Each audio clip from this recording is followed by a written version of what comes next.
Pobre, yo les quiero agradecer muchísimo a Inés y a Delia, que me ayudaron mucho para estar acá. Quiero felicitar a la biblioteca, a Tilio Cornejo, porque realmente mantener un ritmo y ver, cuando uno ve la agenda de los diferentes expositores, lo que hace es ponerme a mí una presión más grande, porque dice, bueno, la pucha, estuvieron estos acá, yo también estoy sentado ahora, bueno, así que es doble el agradecimiento.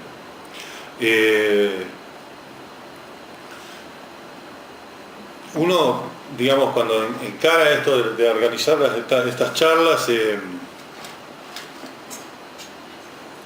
bueno, además se hace necesario agradecerle a ustedes que están acá, porque si no, no tendría sentido la conversación esta. Lo que pretendo además es que sea dinámica, que yo por supuesto voy a extenderme durante un ratito, voy a tratar de ser lo más breve, pero que tenga el mayor contenido posible para que podamos después, en un ida y vuelta, que supongo que es la práctica que ustedes deben tener, porque si no, no se llamaría en charla, bueno, ayudarme a pensar mejor Salta, porque en definitiva es eso, no soy yo el que tiene todas las respuestas ni lejos, por ahí tengo una idea, yo más que respuestas tengo preguntas, y con eso creo que podemos ayudarnos entre todos a tener una respuesta mejor. Dos cabezas siempre piensan más que uno. Yo tengo que agradecer también algo que para mí es una oportunidad, es agradecer a Salta. Salta me recibió ya hace más de 16 años, desde entonces trabajo para agradecer cada día la apertura y el abrazo grande con que me recibió Salta, como antes recibió a mi padre y a mis tíos, y me dejó desplegar acá alas distintas de las que venía trabajando. En parte del currículum vos viste que vos mencionabas el tema de la defensa. Yo durante toda la primera etapa de mi carrera como sociólogo me dediqué a la defensa y a la planificación estratégica para la defensa. Después fui abriendo el campo y fui incluyendo otras actividades. No soy militar, justamente creo que a veces lo tengo que aclarar porque ya no uso pelo, pero antes que usaba pelo corto. Entonces tengo que agradecer a Salta y yo le agradezco además, trato de agradecerle a Salta todo el tiempo.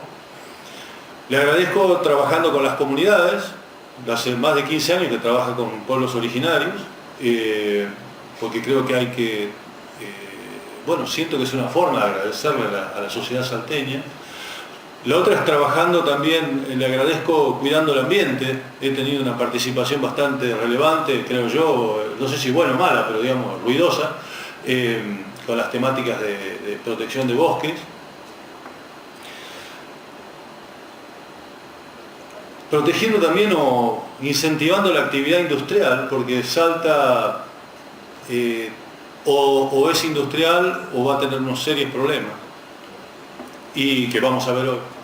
Y creo que bueno, que también es una forma de agradecer, defender a esos apasionados que salen cada día atrás de un sueño, que son los empresarios, atrás de, por supuesto, de una ganancia, y que en ese trabajo generan puestos de trabajo que son imprescindibles.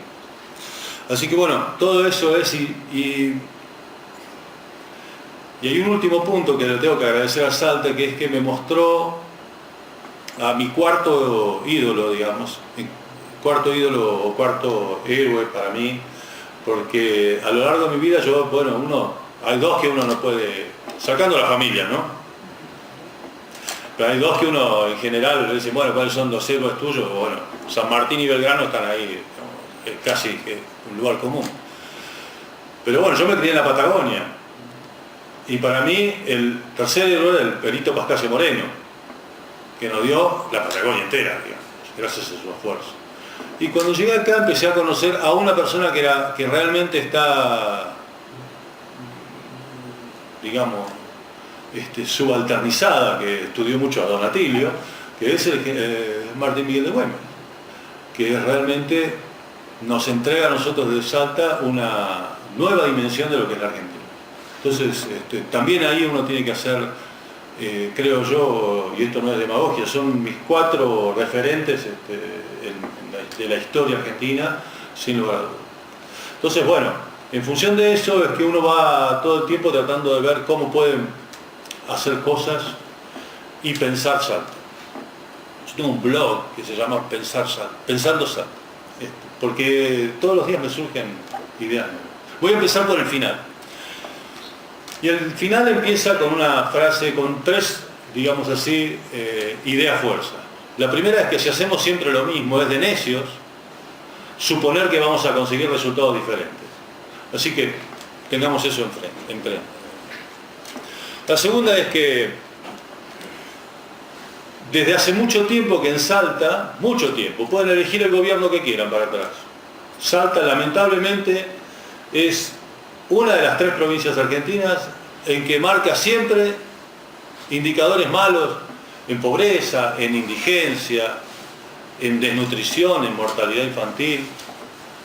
Y eso no es una opinión, eso lo dicen todas las estadísticas globales que se le puedan poner sobre la red.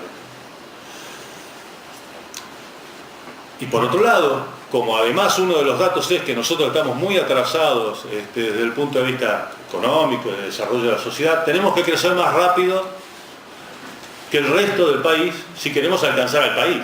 Y tenemos que crecer más rápido si queremos superar el promedio del país. Y eso es un desafío muy grande, porque en general somos muy chiquititos en el contexto y esto lo que nos arrastra muy despacio. Eso es bueno. Con eso en la cabeza, no solamente alcanza con... Los voy a aburrir 2 minutos con 3 o 4 gráficos, pero después se acaban, quédense tranquilos. No alcanza con que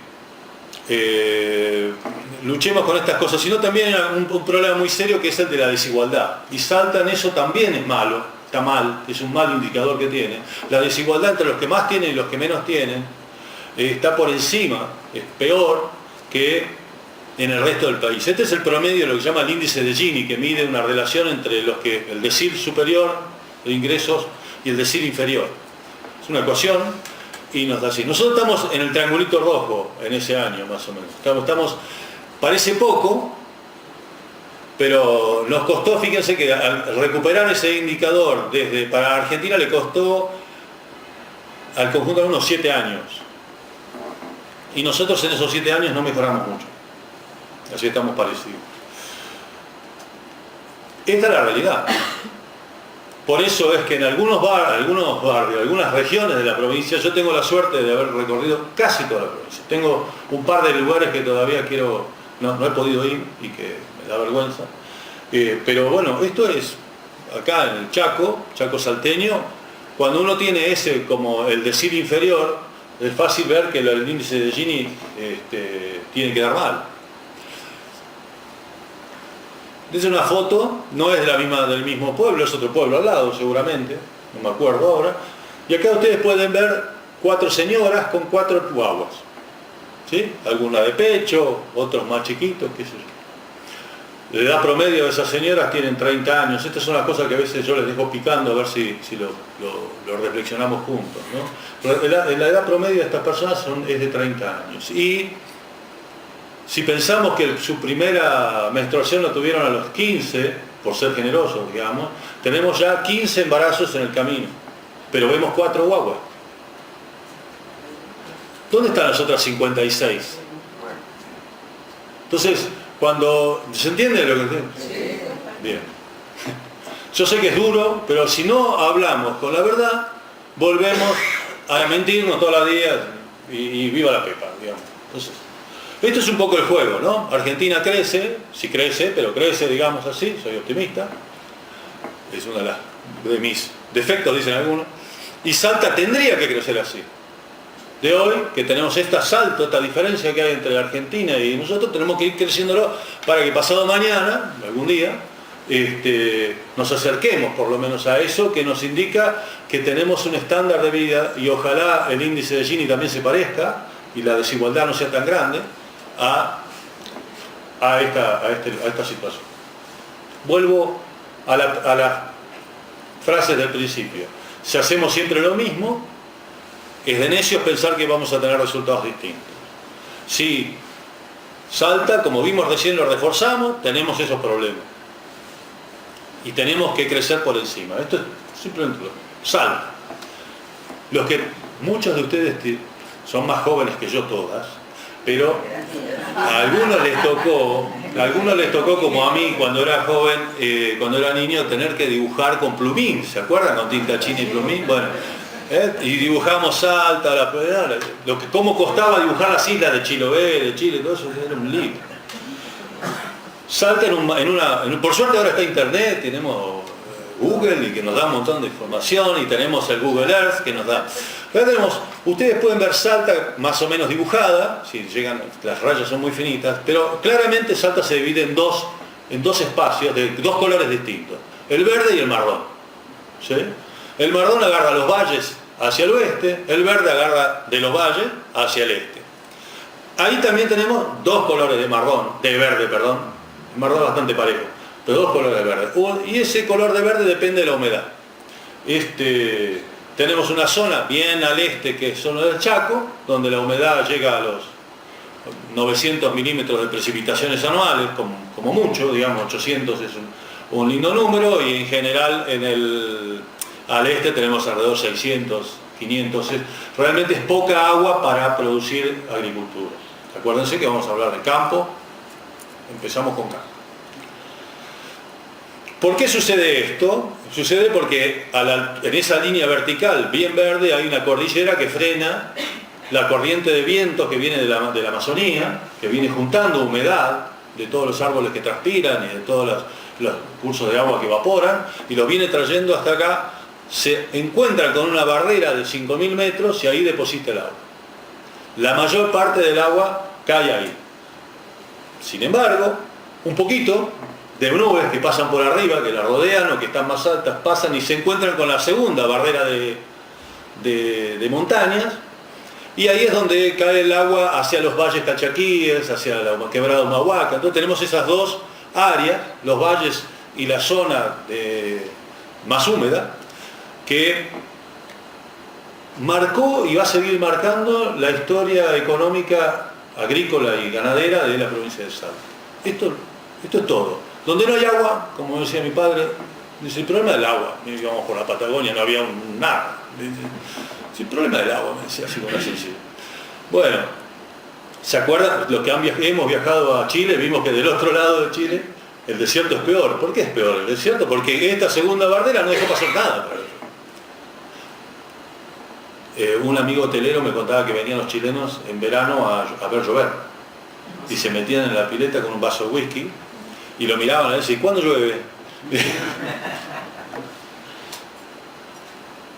Las áreas fitogeográficas, digamos, se dividen en estas cuatro zonas, muy sencillo, ¿no? Chaco, Yungas, valles y Puna. Y desde el punto de vista productivo, este es un dibujo que hace el gobierno, más o menos para que tengamos una idea, lo silvopastoril en amarillo, lo verde oscuro que viene a ser la producción intensiva, esa es la zona donde hay soja, donde hay maíz, donde hay trigo. Y después ya vienen los cultivos intensivos específicos, como todo lo que son los pimientos, la zona de algunos productos especiales, digamos. Y después viene la zona seca, que es la Puna, que por suerte tenemos una fuerte actividad minera.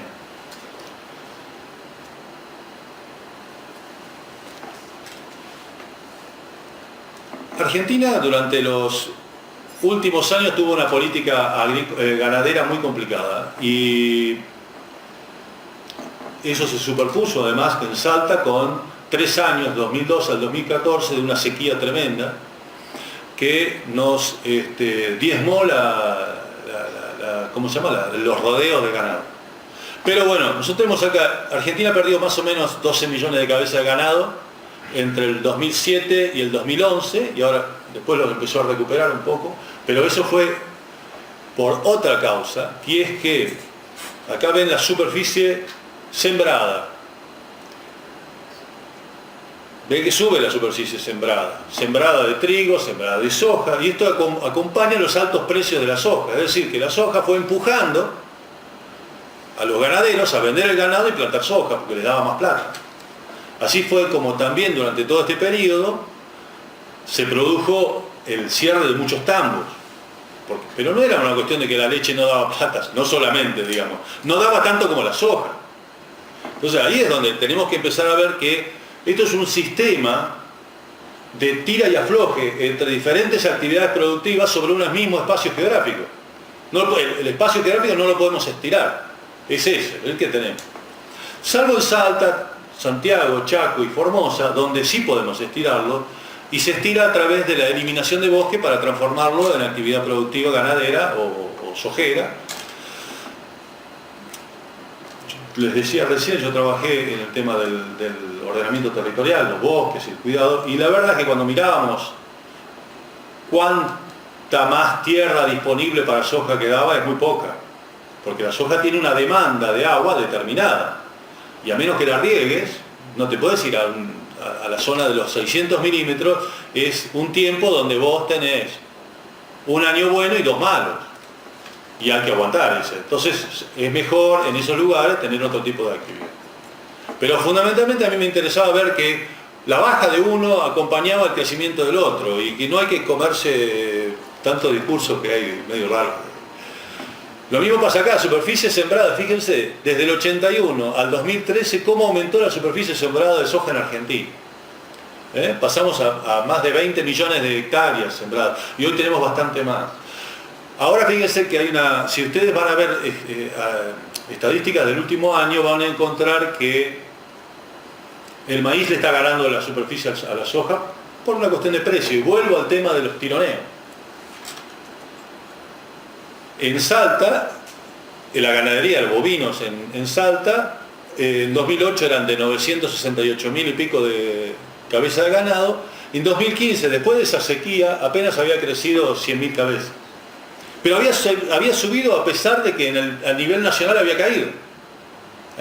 ¿Por qué? Porque el ganado que estaba allá se vino para acá. No pudo subir toda la cantidad que podría haber subido porque la sequía lo impidió, de todo el norte. Es más, muchos de estos ganaderos, uno los entrevistaba y te contaban que habían comprado campo en Paraguay, en zona con riego. Entonces ahí podían tener el ganado y lo llevaban a Paraguay, digamos. Entonces acá se arma con un tema también que no hablamos, que es el tema forestal, lo tocamos así nomás, pero digamos, sobre la misma superficie vos podés hacer tres cosas, o plantás una plantita, o plantás un árbol, o criás ganado, y no tenés muchas más alternativas. Y esta dialéctica empieza a tironear entre las diferentes cosas. Ahora, cuando uno mira esto, esta dialéctica, esta conversación entre las tres actividades económicas se basa en un solo criterio. Y el criterio de la rentabilidad. ¿Qué me da más, qué me da menos?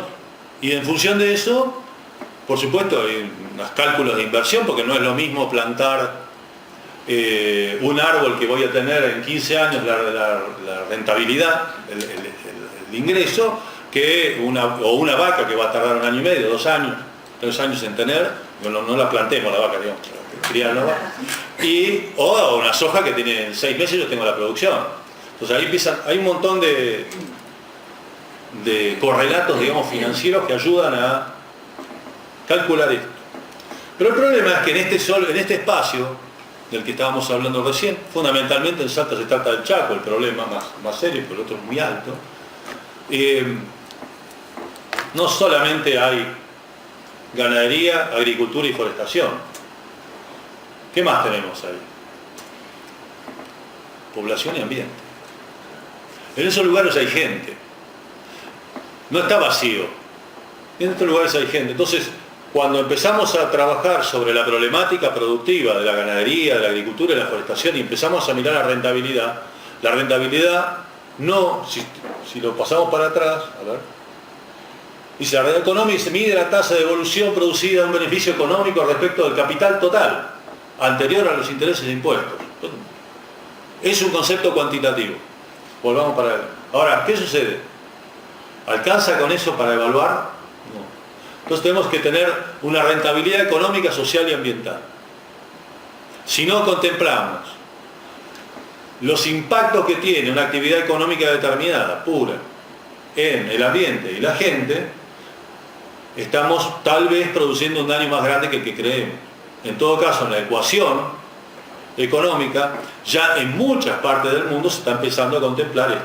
De hecho, yo soy, sí, eso sí soy, consultor para el FSC, que es un organismo que evalúa bosques, el manejo de bosques, y dentro de los principios y criterios que tenemos están claramente indicados el componente económico, el componente social y el componente ambiental. Nosotros tenemos que evaluar que la producción no dañe fundamentalmente el ambiente y no impacte negativamente sobre la población, al contrario, tiene que tener principios positivos, respetar la ley, en fin, un montón de cositas que son importantes en estos lugares. Y esto es lo que... Entonces mide los beneficios que produce la inversión en las 3 dimensiones, superando los conceptos anteriores. Esto es... Les doy 3 ejemplos. En el sector forestal se desarrolló hace un par de años el sistema de manejo de bosque con ganadería integrada. Esto es lo que llaman silvopastoril también, por ahí escucharon o leyeron los diarios. Entonces, se estudió cómo se puede llegar a trabajar para que, sin eliminar el bosque, podamos producir ganado. Y esto se enfrentó con una realidad. La realidad es que los campesinos, los criollos, ya tenían ganado. Pero como no estaba manejado, el rendimiento era que tenían que tener una vaca cada 20 hectáreas. Y cuando yo voy a una finca de algún productor donde hizo desmonte, yo tengo una vaca por hectárea. Entonces yo no puedo competir. ¿Cómo hago para competir? El INTA desarrolló un sistema por el que puede tener 1,8 vacas por hectárea, o sea, 2, digamos. Entonces, 10 veces mejor que la producción anterior. Y sin dañar el medio ambiente. Es un ejemplo de cómo se puede pensar de otra manera. Hay que salir de la caja y empezar a mirar de otra manera. El tema de las plantaciones forestales.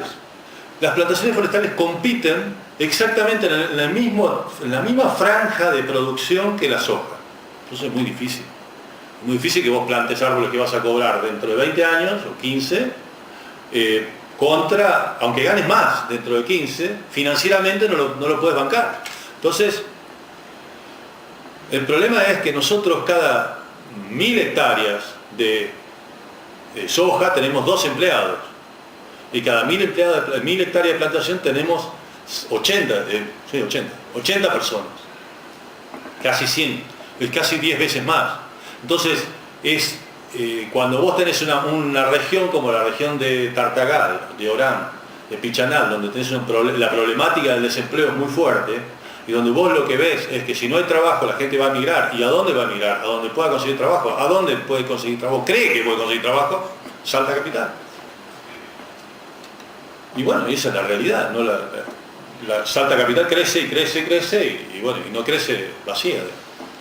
Otro ejemplo es el de la ganadería socialmente integrada. Y ahora lo vamos a ver dentro de un ratito. Pero la integración de la ganadería horizontalmente en los diferentes espacios sociales, digamos. Como dijimos hace un ratito, en este espacio geográfico hay gente, y esta gente sabe hacer cosas, es ganadera, sabe hacer cosas, pero no está incorporado al sistema económico de la ganadería. Ellos funcionan por un lado paralelo a la ganadería, grande, digamos. Así. Ellos producen sus vacas, viene un señor con un camión, se las compra en el terreno de ellos, les calcula a ojo de carnicero con el cuchillo entre los dientes de cuánto pesan esas vacas y le paga eso y en lo posible le paga bastante menos. Bueno, integrar a esa gente, que son 5.000 familias, no es 5.000 familias, son casi 20, 30, 40.000 personas, digamos, porque son familias numerosas. Entonces, y todos tienen su pequeño rancho de adobe, o sea, son pujantes, o sea, son con ganas. Pasemos al otro tema. Dejemos acá esto por ahora, después lo vamos a retomar. Industria. ¿Qué dije? ¿Qué había puesto ahí? El desafío logístico. ¿Por qué esto? Las mulas. Salta nació logística. Salta fue un polo logístico. Históricamente fue un polo logístico. No se llamaba así, era la plaza de mula. ¿Qué es eso sino un centro de transferencia logístico? Venían las cosas, las cargas, venían en carreta, llegaban a Sumalao. Ahí se definía, se compraban las mulas que iban a trasladarse. Cuando se trasladaba la mula se trasladaban dos cosas. Se trasladaba la carga y se trasladaba energía. No la mula, energía se trasladaba. Ahora llevamos un camión con nafta. Pero en esa época la energía venía envuelta en piel. y había que llevarla. Bueno, pues Salta nació logística y después nos perdimos en el camino. Después volvimos a ser logísticos después que cayó el Cerro Rico y aparecieron las salitrales. Comenzamos nuevamente con la función logística, porque no nos habíamos olvidado. Y ahí lo tenemos a Dávalo hablando del viento blanco con la muerte del hielo y de la nieve. Y todos los industriales te hablan del problema logístico, del problema del transporte, de los fletes y de la mar en coche que yo escucho, porque yo tengo además de un programa de televisión donde muestro entrevisto a empresarios. Y siempre sale el tema, ¿no? Entonces, pues, parece como que el problema del peso de transporte es tan grande que yo voy a tratar de relativizar un poco las cosas, a ver qué me dice. Por lo menos para que sirva de disparador después. ¿Cuáles son las propuestas para resolver el problema del transporte? El peso del transporte, el costo, ¿no? Dice primero el tren Belgrano, estoy hablando de eso como el tren Belgrano que llegue a Salta, y después tenemos sus tres ramales, el C14, el C15, el C25, que van, el C14 va a la salida al Pacífico, famoso más por turismo hoy que por transporte, por flete. Había otro proyecto que es la canalización del Bermejo. Ese vamos a hablar ahora. Y por supuesto está el ramal C15, que es el que sigue la ruta 34 y va a Bolivia, pero por el lado de Yacuiba. A la altura de la embarcación se divide y sale el C25, que lleva hasta el puerto de Barranqueras, creo que es en Barranqueras, ¿no? Sí, en Chaco. Tan importante es esto como propuesta que el plan que está desarrollando el gobierno volvió a tomar el nombre de Belgrano. A Belgrano lo tienen en todos lados y ahí está.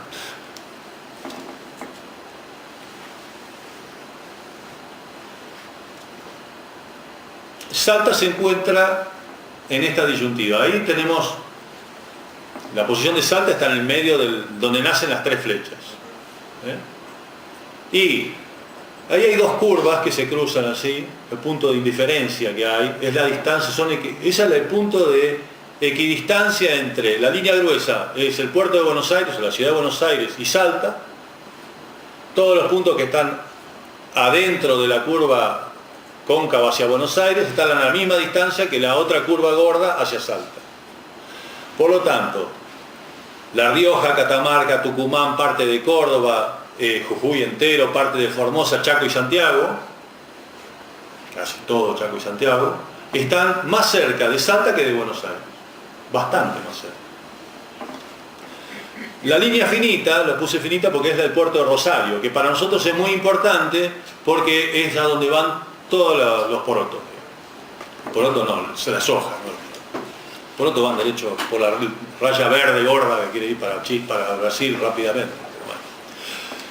Esta es la situación en que se encuentra Salta, esa es la curva de indiferencia, es decir, que cualquier cosa que esté por el norte de la curva negra estaría más cerca de nuestros productos que de un producto porteño. Y eso nos coloca en una situación de ventaja. Por eso es que yo digo, cuestionemos un poco la maldición de la problemática de los ferrocarriles. En esta problemática se encuentran dos situaciones. Por un lado está el industrial y por el otro lado está el comerciante. El comerciante quiere una rápida velocidad de transmisión de sus bienes, no produce, emplea menos gente en general que la industria, no siempre, porque hay sistemas comerciales que llevan mucha demanda de recursos humanos. El industrial encuentra en la barrera comercial originada en la dificultad de comunicación con el sur, lo que me explico. Pero todo ese mercado está ahí adentro, puede comprar un colchón de Maxi King con un flete más bajo que un colchón de cualquier empresa en Buenos Aires. ¿Por qué? Simplemente porque está más cerca. ¿Y eso qué nos da? Nos da un mercado interno a esa barra gorda que es propia de los salteños. De los salteños, de los jujeños. ¿Sí? Evidentemente tenemos un competidor en el medio que yo no puse, pero no no para esconderlo, digamos, ¿no? Que son los cordobeses. Pero que también son importantes. Pero, fíjense, les voy a decir. Tenemos la fábrica de baterías más grande del norte argentino y más grande de toda la región, de Bolivia, del sur de Paraguay, que se llama EPNAL, está en el parque industrial. Bueno, tenemos la única fábrica de arrancadores de avión de la América del Sur, que está también en el parque industrial, que se llama TEMED, pero ese no tiene un problema de flete. Tenemos la fábrica de colchones más grande del norte, que mencioné recién, y ahora es una de las fábricas de muebles más grandes. Los colchones de Maxi King se venden hasta en Ushuaia, o sea que no es un problema de flete solamente, ¿no? Es interesante cómo lo que sí pierde mucho de ventaja con el flete son, por ejemplo, los que Salta es un polo, todo lo que es ladrillería, todo lo que son cerámicos. El cerámico no puede competir, no puede viajar tanto, digamos, le cuesta mucha plata viajar tanto. Entonces, pero esta zona es zona de ganancia. La única empresa que galvaniza en el norte argentino está acá en Salta. Es nueva y comenzó a galvanizar. Es más, hoy está galvanizando productos metales para torres de alta tensión que vienen de Buenos Aires. Y como eso tenemos varios más, digamos. No demasiado, pero tenemos varios más. No es una plaza industrial. Pero Salta tiene que ser industrial y yo quiero en esto decir, bueno, veamos un poquito que a veces lo que parece un problema es una ventaja si lo sabemos encontrar la vuelta. Si tenemos apoyo de algunas instituciones que nos dejen aprovechar esa ventaja que estamos teniendo momentáneamente, porque esto puede cambiar en cualquier momento. Sigamos. Decía, el comerciante y el industrial se enfrentan acá. El comerciante necesita sí o sí, y lo necesita, una comunicación muy ágil y muy barata, porque es la que le va a dar la ventaja.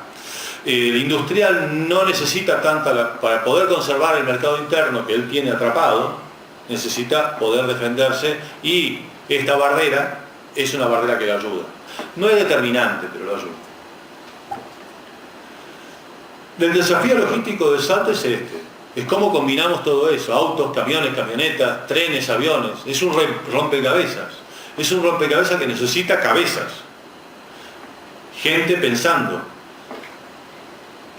Parece evidente que Güemes es un polo que tiene dos aeropuertos a menos de 50 kilómetros, menos de 60 kilómetros, el de Jujuy, que está más cerca que el de Salta, que tiene la vía que le pasa por encima, tiene autopistas y rutas que le van a correr y le siguen corriendo, tiene un parque industrial. Parece como que sea un lugar indicado para hacer un nodo de transferencia. Sin embargo, no lo es.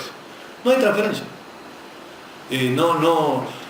No se aprovecha la comunicación que ya está instalada para armar un punto multimodal. Multimodal es porque utilizo cada uno de los modos de transporte en función de la optimización económica de ese modo de transporte.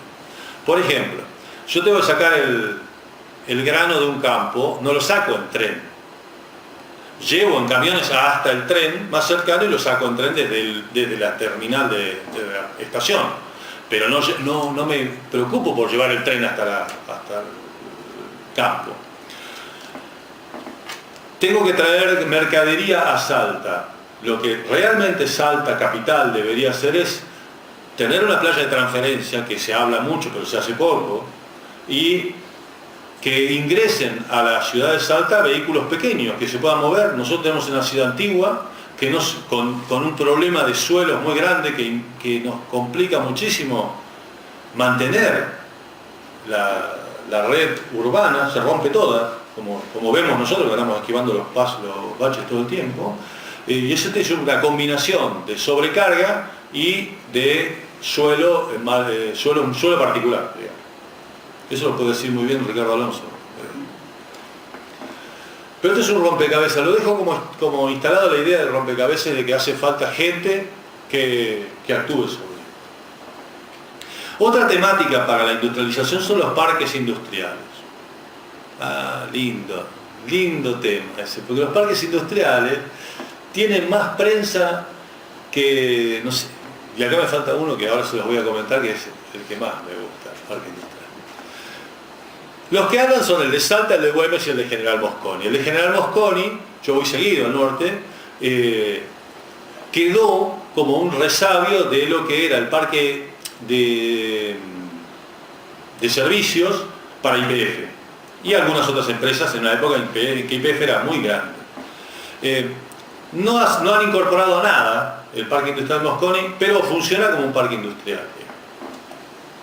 Salar Depósito es el parque industrial, que es la idea que asoma como parque industrial, porque la minería va a necesitar de ese lugar. Hoy en realidad es un lugar de carga de gas.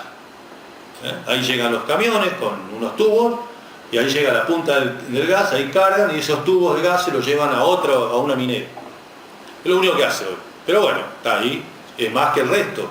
San Antonio de los Cobres prácticamente no existe. General Pizarro es un chiste, digamos. Lo mismo que Pichanal. Pichanal es un cartel en la puerta. Y cuando hablaba con la gente de gobierno me decía, no, pero ya vamos a largar.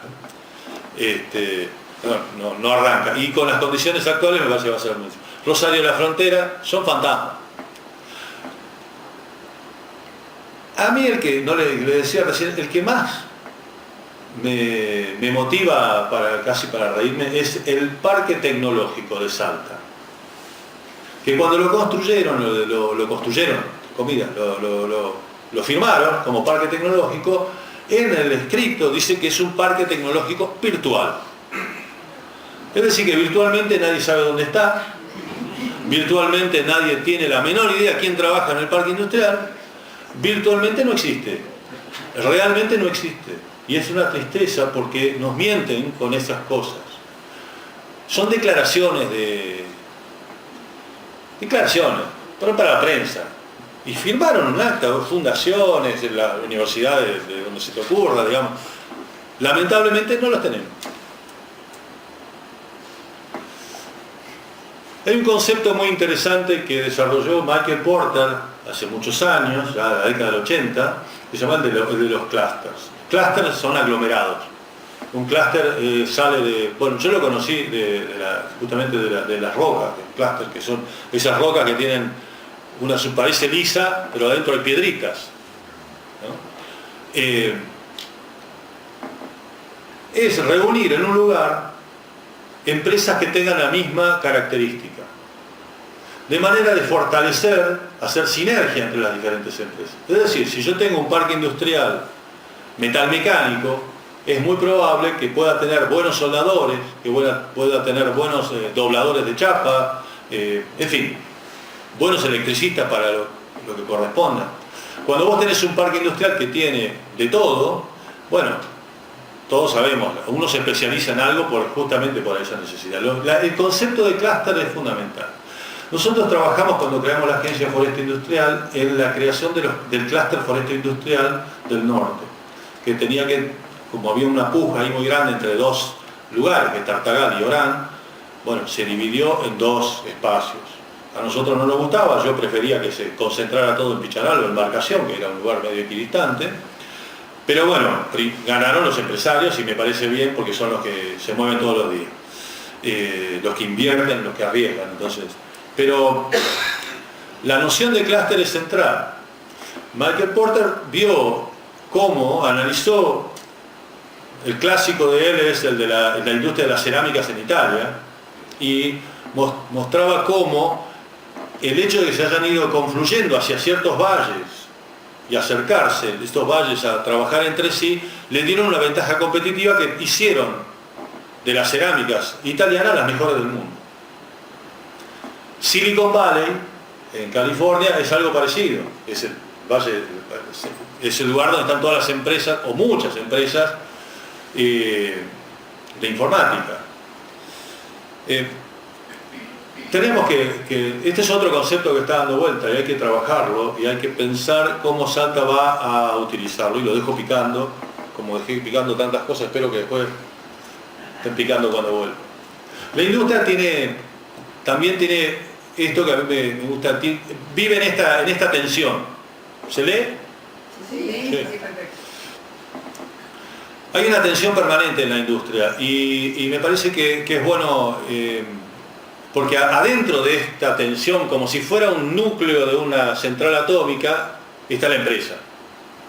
Están los empleados, están la gerencia, están los investigadores, están los que están pensando cómo hacer mejor el producto que ya hacen y cómo hacer un producto nuevo que no hacen y que pueden hacerlo bien. Y es este conflicto entre gestión y medio ambiente. ¿Qué hacemos? Pero cómo lo hacemos también es importante. Capacitación y empleo. ¿Qué empleo voy a tener si no capacito? ¿Qué capacito para qué empleo? ¿Qué voy a producir? ¿Qué están pensando esos tipos que están adentro de ese núcleo? ¿Qué van a necesitar como empleado dentro de 2 años cuando empiecen a sacar esta pieza? Y ahí empieza la capacitación. Si no capacito, el empleo se me cae. Y si no capacito, la empresa se me cae. Estado y mercado. Claramente acá hay un rol que tiene que jugar el Estado frente a un mercado que tiene diferentes acciones, digamos. El mercado no es neutro. En el mercado actúa gente. El mercado, a ver, uno se imagina un mercado, no ve, va al mercado, el cofruto. Uno va al cofruto, que es un mercado como cualquier otro, y están los stands. Si no hubiera nadie, eso no existe. Tiene que haber gente. O sea que el mercado es porque hay gente.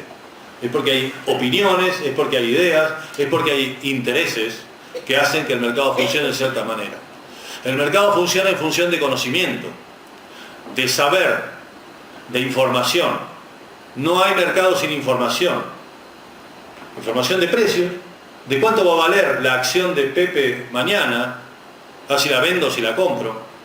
Y esas cosas, se gasta mucho dinero, las empresas gastan mucho dinero para saber qué va a suceder mañana. Si el dólar mañana va a subir, más vale que yo tengo que comprar dólares, ¿no? Eso es algo práctico, acá en Argentina lo usamos bastante seguido.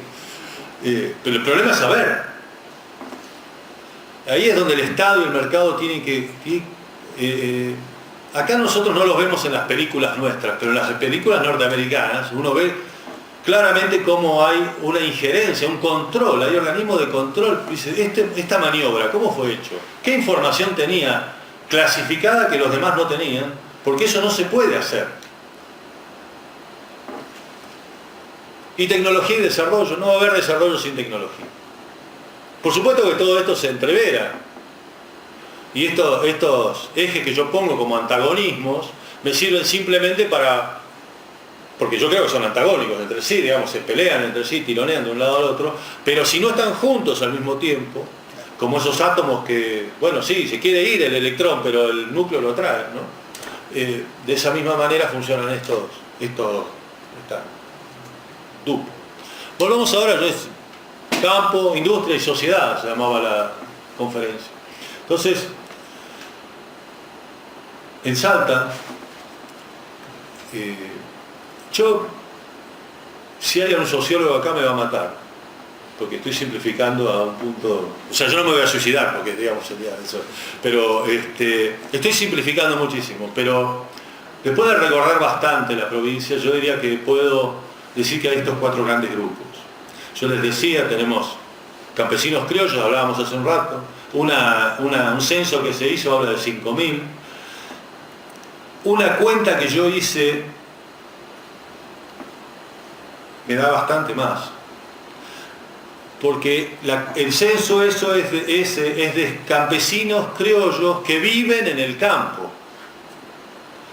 Ahora, cuando yo tengo una localidad como Cachi, que tiene una buena parte de su población que vive haciendo changas en los mercados ¿cómo se llama? La producción de pimiento, y que después va a Cachi a dormir.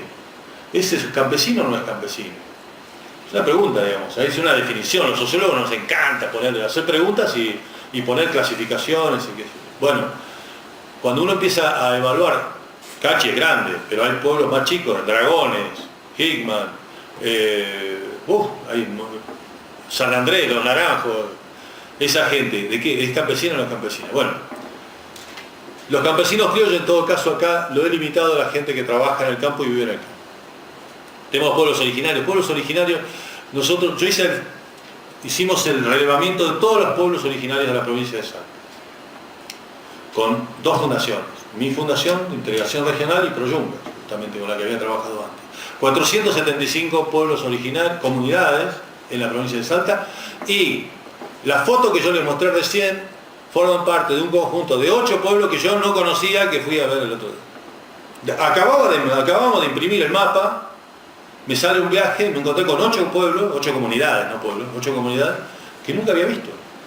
Y así es todo el tiempo. Así que yo calculo que si 450, digamos 500 para redondear, y no sé, pero 100.000, 200.000 personas en estos pueblos hay. Hay pueblos, Misión Chaqueña tiene alrededor de 4.000 habitantes, Yacuy tiene 3.000, en fin, hay poblaciones, Piquirenda Fátima tiene 1.000, Piquirenda Estación tiene 1.400, trabajo en esa comunidad.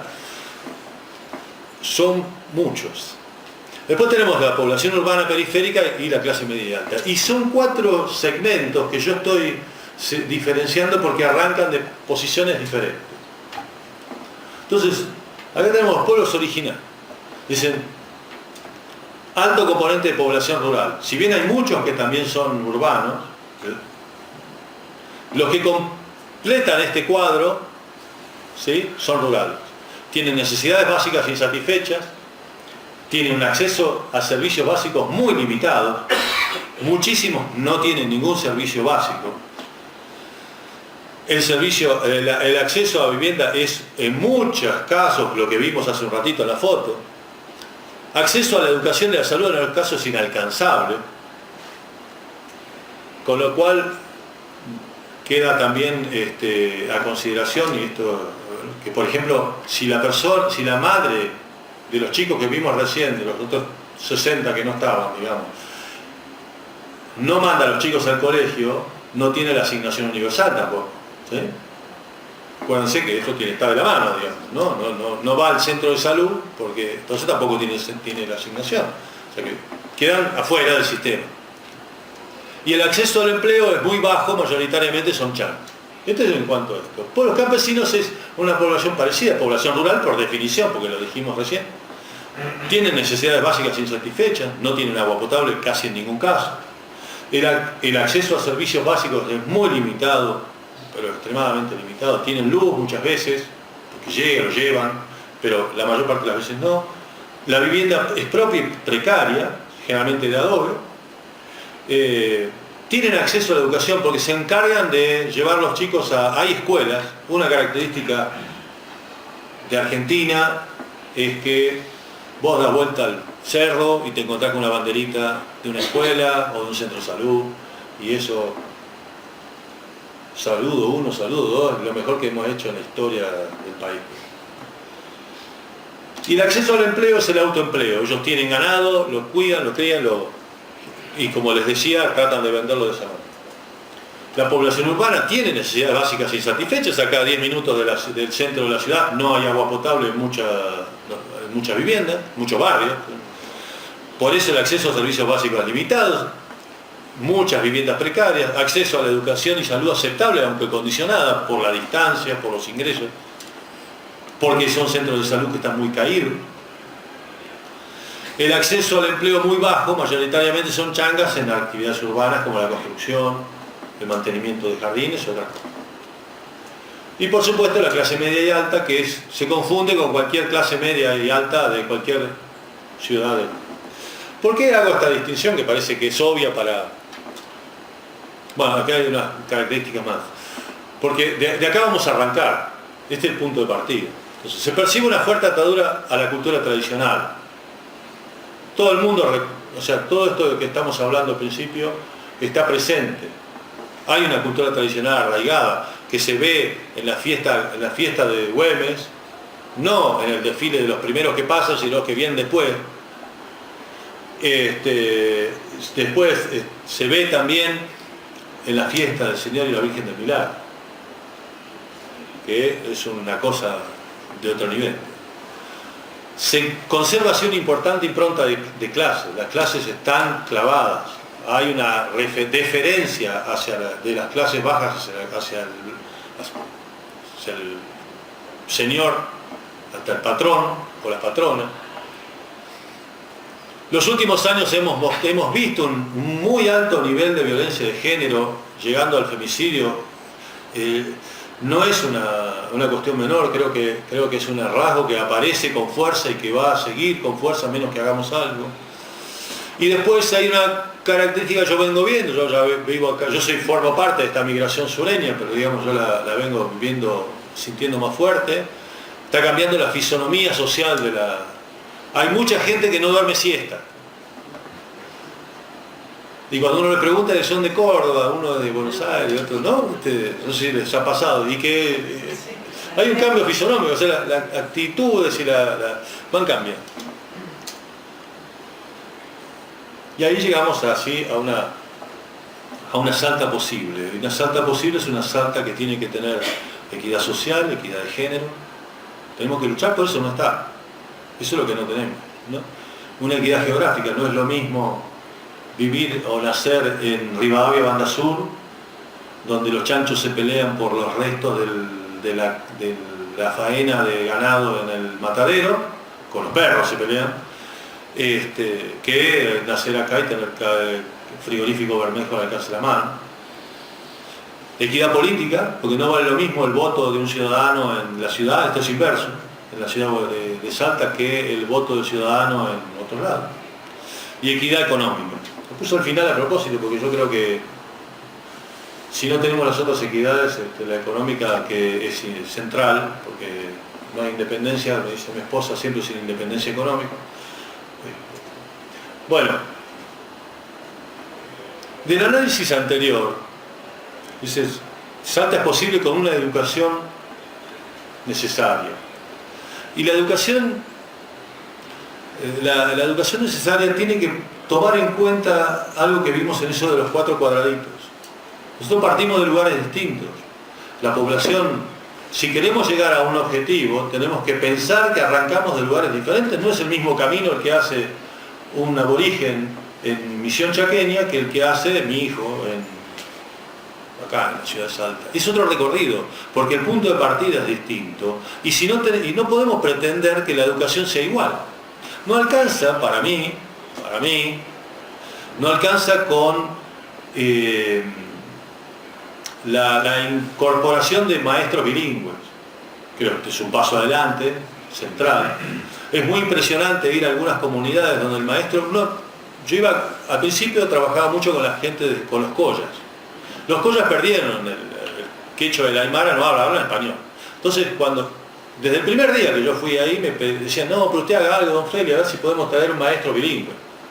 Iba a la escuela, hablaba con los maestros, porque uno tiene contacto con los maestros, no hablo español, viste la clase. No, yo quiero un maestro bilingüe para recuperar el idioma. Bien, esa era mi idea, porque cuando uno ve lo que conoce, o sea, uno proyecta lo que conoce, ¿no? Es muy difícil proyectar lo que conoce. Cuando llego a Yacuy, comunidad guaraní, entro a la escuela y yo veo que el profesor hablaba. Y los chicos, como si pasara un tren. Y digo, qué revoltoso. Hasta que paraba de hablar y hablaba el bilingüe. El bilingüe hablaba guaraní. Él era el que le daba la clase a los chicos. Después de haber escuchado la clase en español, daba la clase, era un traductor, no era el profesor bilingüe. En realidad, el maestro bilingüe que sale ahora da la clase él. Pero fíjense, en nuestra provincia hay pueblos enteros que hablan otro idioma. Y nosotros le queremos enseñar en español. ¿Sí? O sea, insisto, creo que si no trabajamos la cultura y la educación desde esos puntos, estamos sonados. ¿Y cuál tiene que ser el plan? ¿Quién va a ser el plan para que en 10 o 12 años esa distancia que veíamos antes se reduzca? Ya llevamos 40 años con 4 apellidos en la provincia. No me pueden hablar de problema estructural político. No, el problema de la pobreza es estructural. Sí, es tuyo. Llevan 22 años las mismas dos personas. Seamos realistas. O sea, yo tengo que decir, vos formás parte del problema estructural, que no lográs resolver un problema que vos decís que es estructural.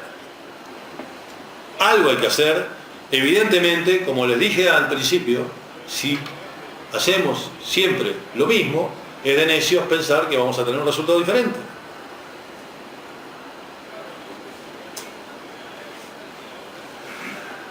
El otro planteo, que no es Salta posible, es que tenemos que ir de un campo centrífugo, un campo que expulsa, como el Coinor, pero a la gente, a un desarrollo integrado de las comunidades.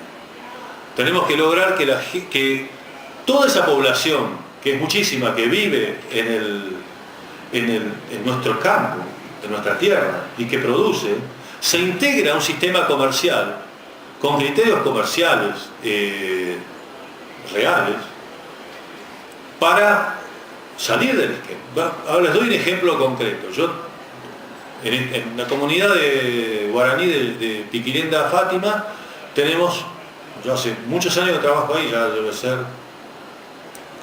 como 8 años.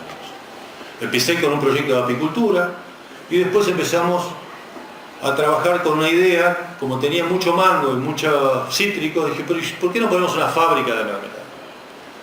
Entonces pusimos efectivamente, pedí plata a una empresa, nos ayudó muchísimo, nos sigue ayudando muchísimo, pusimos una fábrica de mermelada. Pero una fábrica de mermelada no eran 2 cacerolas, era una fábrica de mermelada, con azulejo hasta el techo, con condiciones sanitarias. Todavía no lo logramos aprobar por bromatología de la provincia, porque faltan otras cosas, pero digamos, le pusimos el primer baño con ducha caliente de la comunidad, la pusimos ahí, porque lo mismo que tenemos que tener nosotros tiene que tener ellos, ese es el principio. Porque tenemos que integrarlo al sistema comercial en condiciones comerciales de igualdad, si no es una mentira. Al lado de eso empezamos con el criadero de cerdos. Ahora, nunca dijimos vamos a tener autoconsumo con los cerdos, jamás. Porque si empezamos con el verso del autoconsumo, bueno, dura un año, el proyecto se va y no queda nada. Yo les puedo mostrar cementerios de proyectos en la provincia de Salta, de Jujuy, de Formosa, donde quieran. Cementerios, uno al lado del otro. En Yacuy había 3 tractores rotos en el mismo parking, atrás del centro de salud. De 3 proyectos distritos, 3 cementerios. ¿Cómo se tenemos pilas? Tiramos plata por todos lados. Porque no están enfocados, creo yo, en la constancia necesaria y en el mercado. Entonces la gente termina abandonando, porque no le alcanza para comer. Entonces es un ejemplo de eso. Esperemos que terminemos bien con esto, porque por ahí yo también tengo yo hago autocrítica. Por ahí lo que yo estoy haciendo termina siendo otro ejemplo más del cementerio, otra muestra. Pero por ahora vamos bien. Entonces, bueno, ya tenemos bastante chancho. ¿Salta será industrial o será injusta? Ya es injusta, pero será, o el futuro puede ser muy injusto si no es industrial. No hay forma de darle trabajo a la gente si no hacemos industria. No hay forma. O sea, no me digan que el turismo le va a dar trabajo a toda la gente, porque no sabe, no puede, no quiere. Y no creo que todos los salteños emigren, porque es al revés, la gente está viniendo, está creciendo la población. Entonces, tenemos que tener una mirada industrialista de Salta. Y parte del programa, que es el productor que trabaja conmigo en el programa de televisión, fue una vez que un senador de la Nación, senador salteño de la Nación, me dijo que Salta nunca iba a ser industrial. Y dije, no puede ser, tenemos que hacerlo industrial. Tenemos que mostrar cómo los empresarios salen todos los días a ser industrial y conseguir que otros se entusiasmen con esa idea. Tenemos que gobernar y generar trabajo, lo dijo un JDP, creo que algunos lo ubican. La provincia debe promover la erradicación industrial y esto de su organización en aglomerados productivos, en clúster que estábamos hablando. El Pacífico es importante. El ramal 614 tiene una capacidad de carga muy baja. Exactamente, porque es muy empinado, entonces lleva hasta 6, 7 vagones, no me acuerdo, es un número muy chiquito. A partir de la altura es que sí se transforma en un tren muy capaz de trasladar. Pero este tramo es un tramo complicado. Entonces, a menos que haya una mejora tecnológica que realmente lo pueda transformar en una fuente de salida real, va a ser prácticamente es muy buena para los vinos. Pero los vinos van en camión, digamos, no tienen muchos problemas. Entonces, creo que a veces tenemos muchos mitos dando vuelta que nos distraen muchísimo. Lo de la canalización del Bermejo, a mí me encanta, yo me la leí, tengo los folletos, mi suegro era fanático de la canalización del Bermejo. Todo muy bien, pero es la solución del siglo XVII a un problema del siglo XXI. Los canales los hicieron los reyes en Europa en esos años, lo aprovecharon los ríos grandes, los norteamericanos en el siglo XIX. Pero la verdad, en una superficie plana que tiene, miren, si yo tiro una bolita, si esto fuera el Chaco salteño, el Chaco argentino, perdón, toda la superficie del Chaco, el desnivel que hay entre esta punta de la mesa y esta punta, o sea, entre Embarcación y el río Paraná, es menor que esto que estoy marcando acá. Yo creo que tiene una bolita y no cae, no se mueve, una bola grande, digamos, y no cae, es plano. Entonces en esos lugares un tren es mucho más barato, pero mucho más barato. Y el problema del riego, que tanto se menciona, hay otro sistema. No hace falta hacer un canal con 17 esclusas, con una problemática de drenaje espantoso, porque acuérdense que parte de Salta es el delta del Paraná, ¿no? Claro, transportan la cantidad de sedimentos que nosotros en realidad algún día algún salteño se va a ir allá y dice, che, esto era mío, y se va a instalar por eso digo, bueno, el tema de los transportes tiene su problemática, pero hay que mirar porque el mercado está de ese lado. Y después yo creo que hay algunos proyectos incipientes de los que yo participé también, en los proyectos de planificación, como el proyecto 2030, pero que adolece de este problema, que es un problema de proyectismo, digamos. El plan es proyectivo, es decir, lo que tengo, lo empujo para adelante, lo hago más. Cuando estás tan mal, como estamos nosotros, cualquier cosa está buena. O sea, si me dicen tengo que pavimentar alguna calle de Salta, está bueno. Y si tengo que pavimentar la ruta 16, está bueno. Y si tengo que pavimentar cualquier cosa, está bueno, porque nos falta todo. Pero cuando vos tenés que hacer la intersección entre el crecimiento del país y el crecimiento de la provincia, fracasás. Vos tenés que saber a dónde llegás para poder hacer el plan verdadero. Y el dónde llegás es la construcción de un escenario, que no es el hoy trasladado al mañana, sino que es un mañana distinto. ¿A ustedes ven a sus hijos como se veían ustedes cuando eran chicos? Son otra cosa. Y eso no lo podíamos ni imaginar cuando nosotros, o sea, cuando fuimos padres, no cuando éramos chicos, que hablar tanto. Pero cuando empezaron a ser padres, mirá qué lindo, hace 20 años, 30, qué sé yo. Otra cosa, es otro mundo. Bueno, eso mismo va a suceder. Y si no tenemos una planificación por escenarios, que veamos cuál es la innovación tecnológica que va a pegar, no vamos a llegar. Vamos a seguir, y capaz que nuestra curva empieza a caer y la dispersión empieza a ser mayor. O por ahí desaparecen las comunidades, porque no logramos planificar lo que teníamos que planificar. Entonces, el modelo de planificación es central en él. Esta fue la propiedad. Con esto termino.